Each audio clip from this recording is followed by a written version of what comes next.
everyone, this is Java. Say hi, Java. He's only 8 months old. He's just a baby, so I'm only going to put him on my lap for a little while. I just want to introduce him to you. My name is Margaret. I go by Maggie, and I last posted was, it was June 15th, a month after Summer Wells went missing. And this is August the 25th. I'm going to catch up with a dream that I had, and let's see, it was pretty much like a trance I went into when I fell asleep. After that, a few weeks later, that I saw something else. First, in my dream, Summer Wells was her fingers. I could see the top of her little fingers, and it looked like scissors coming to cut the ends off. This was symbolic. It's a symbolic dream. I was seeing it as somebody cleaning up fingerprints, getting rid of evidence, somebody cleaning up after themselves. And then I saw little images of body parts. So of course that scared me, and I didn't want to go into details about that because I really don't know. Dreams are symbolic, and it scared me. It really scared me. And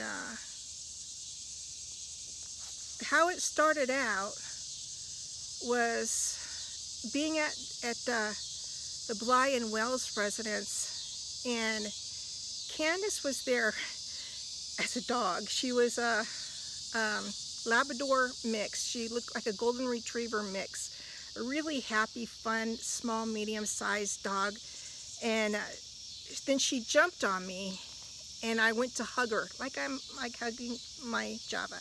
I went to hug her, and then I went into seeing Summer's fingers. So I knew where I was at. I knew what the place I was at and who the hand belonged to, and my atmosphere was shown to me first. And then just 2 nights ago, or 2 days ago, after watching a young man on his spirit box calling Summer Wells, and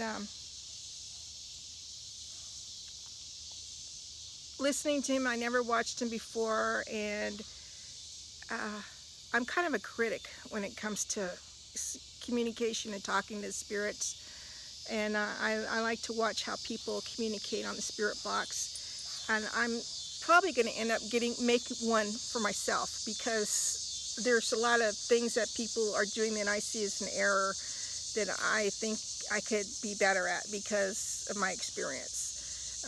You don't call 2 spirits at once like Summer and Rose. I don't believe Rose died, and I said that in my pinned brief bio of myself on my last video of July the 15th. Someone asked me about Rose Marie, Candace's sister, and I said I don't see her as abducted. I don't see her as died. I see that she left. I see her that she had too much people putting responsibilities on her and nobody else helping her. Nobody was contributing. They were expecting too much from her, and she just couldn't take it anymore. And I don't think her husband was a good person towards her, and I think that she just left. I think she had a breakdown, and I don't want to judge her. I think that she just couldn't take it. Her psyche and her spirit just broke, and she left, knowing that, you know, it would be handled.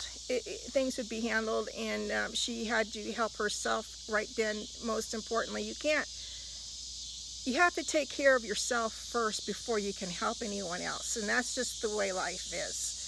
And that's what she did. And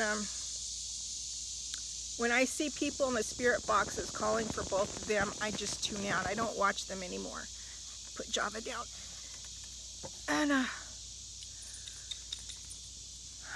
after watching this young man, he didn't do that, so it kept my attention and I was interested. I fell asleep and I went into, it was like a trance. It wasn't, I already had my dreams. They already were shown to me, and just before I woke up, I went into like an alert trance where I was in between sleep and awake. And I saw myself at the Bly and Wells Street in front of their road to their house, and a EMS truck had just entered their driveway, and I couldn't see it anymore because of all the trees. And then a big red fire truck entered, huge, and I was really close to it. I'm just on the other side of the street, and I was just like, wow, you know, and then I couldn't see it anymore because of all the trees there. And I knew where I was at. I recognized the area, and everything around me was focused on this subject. So I didn't have a doubt of where I was and what I was looking at. And then I woke up and I was like in this trance feeling. I felt like my mind was still connected to this trance. And so I knew it was important, because when you see red like that, it means emergency and sudden or accident. It's something that you don't want to ignore or forget about. There was another red thing that I saw also in the dream that I had before that, and I left it out of when I saw Summer's fingers. I saw in a dream of the symbolic dream that there was 3 streams running, small ones with islands of gravel and rock, and there was a red tent there set up. And I was looking down at it from above. And when I saw the red tent, I knew that was important. That was something that needed to be addressed as significant because it was red. So I didn't know if this was a homeless place or if this is a place that men go to get away from, you know, sometimes men will go to get away from their family, camp out and just have their time to themselves. Arkansas has a lot of land that people buy just for that. They want to get away, and they'll come to it and hang out for a month, you know, and then go back to the city or do whatever they normally do. It's not a permanent place. It's a recovery place, a spiritual place. And Central U.S. has a lot of beautiful places, and men enjoy going to be a part of that. And so it could have been something like that. It could have been a homeless person's place, more of a permanent place for someone. It could have been temporary, I don't know, but it was red. And I've seen 2 red images when it comes to summer. That red tent sitting on a high level of graveled rock, and that fire truck.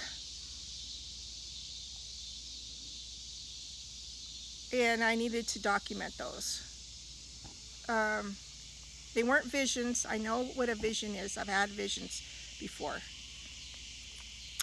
Only a couple times. I think like twice I've had a vision. And those are on my Maggie Ann's Psychic World that I had shared, and that would be its own video I'd have to make for itself.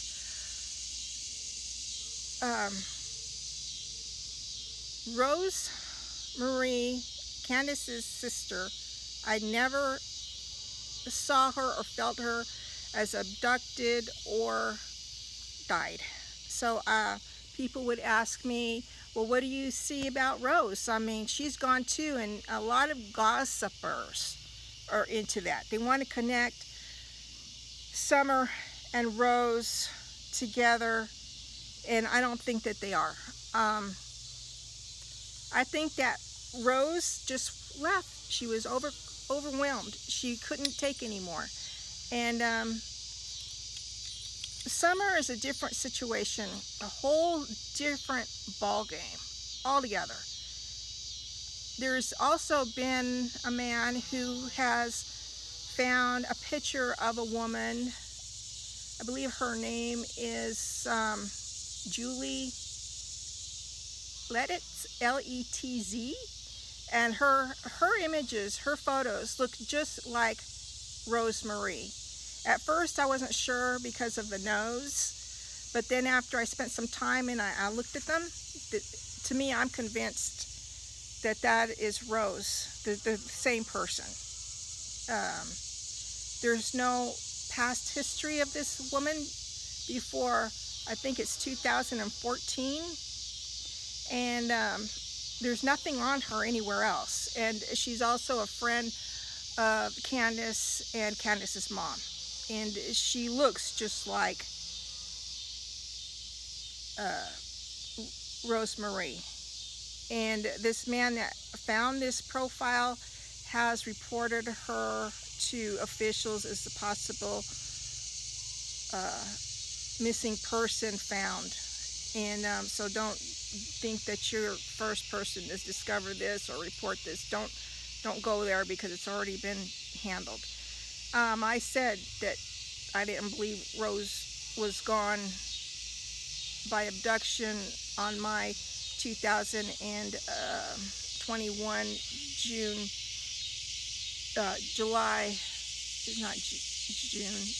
15th video on my pinned statement as a reply to someone. So I've never looked into her because of that. I was focused on Summer. And I did do a card reading. I haven't done a card reading in over a year. I did regular deck cards. I don't do tarot cards. And I did a regular deck card reading, and my question was, why would someone take Summer away from her family? Why would they do that? And I'm going to do some more videos on what I've gotten since. I needed to just catch up because I've had a lot of people that I've had to delete and block because they come on and they're really aggressive, and they don't ask questions politely. They badger and harass and antagonize and patronize and make abusive comments, and then they want me to be nice, and they're like, well, we just want to know, or we just have a different of opinion. And there is a difference of presenting yourself with a difference of opinion or a question than being aggressive and mean about it. You don't have to do that to get your answers. That is just pure ego. And I can't deal with people who are going to present themselves as an egotistical person. For me, I had a near-death experience in 1988 in a car accident in a 66 El Camino that I had restored. It took me 3 years to do it, and I had put a turbo in it. And I got in a car accident. Oh, my puppy knocked my camera. On the freeway in Orange County, California in 1988. And I had a near-death experience. And I'll do a separate video on that.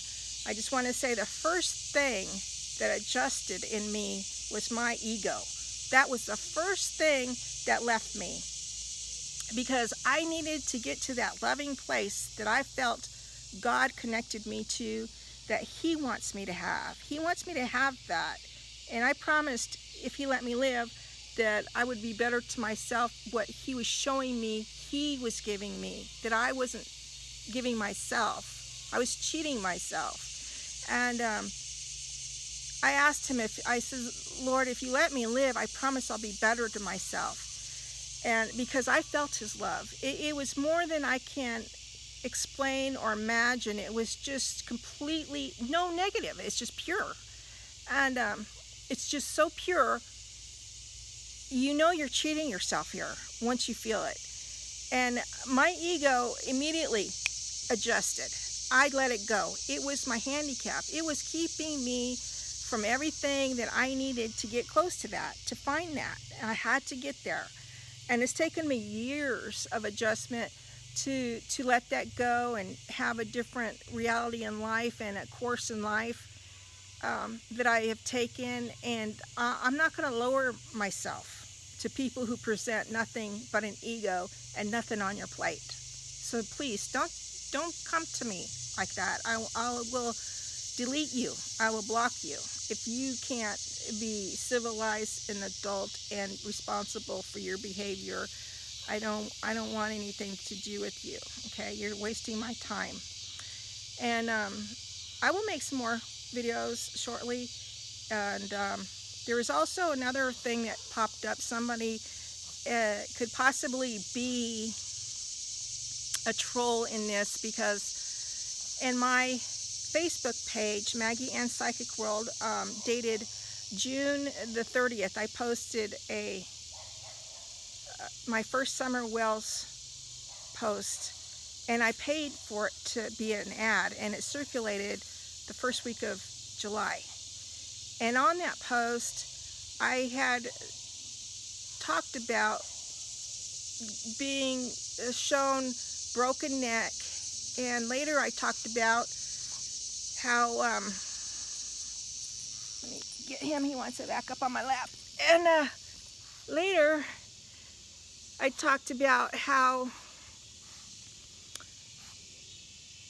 Summer is so small she could fit in a wall. Well, now there's somebody saying that their Candy, Summer's grandma and Candace's mother, is a mystery person ID, that Summer fell down the stairs to her room and broke her neck, and